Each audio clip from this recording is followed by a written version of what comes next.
এটা হচ্ছে আমরা বলতেছি পানি, আর সনাতন ধর্মের মানুষ বলতেছে যে জল। এবং জল আর পানি জিনিস কিন্তু কি জিনিস হচ্ছে ইংলিশে বললে ওয়াটার, জিনিস একটাই।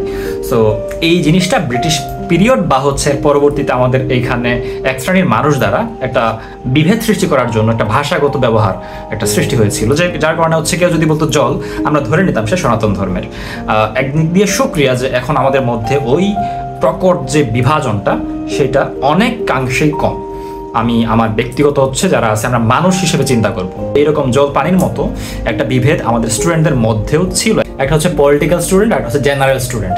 জেনারেল মানে হচ্ছে সাধারণ ছাত্র, আর রাজনৈতিক ছাত্র, এরকম বুঝাইতো। কিন্তু এই দুইটার ভাষাগত এই যে বিভেদ, এটা প্রচণ্ড বাজে, প্রচণ্ডই বাজে। আমি কখনোই সাধারণ শিক্ষার্থী ছিলাম না, কখনোই পলিটিক্যাল শিক্ষার্থীও ছিলাম না। আমি একজন শিক্ষার্থী, আমি জানি আমার রাইটস কোন জায়গায়, আমি কোথায় প্রোটেস্ট করতে পারবো। তারপর একটা জিনিস, আমাদের ভাষাগত শব্দের ব্যবহারটা আমরা চেষ্টা করব এটা ঠিক রাখার জন্য, যে সাধারণ শিক্ষার্থী না, শিক্ষার্থী। এবং এই শিক্ষার্থীরাই একটা নতুন বিপ্লবোত্তর বাংলাদেশ সৃষ্টি করছে এবং তারা নতুনভাবে দেখাচ্ছে।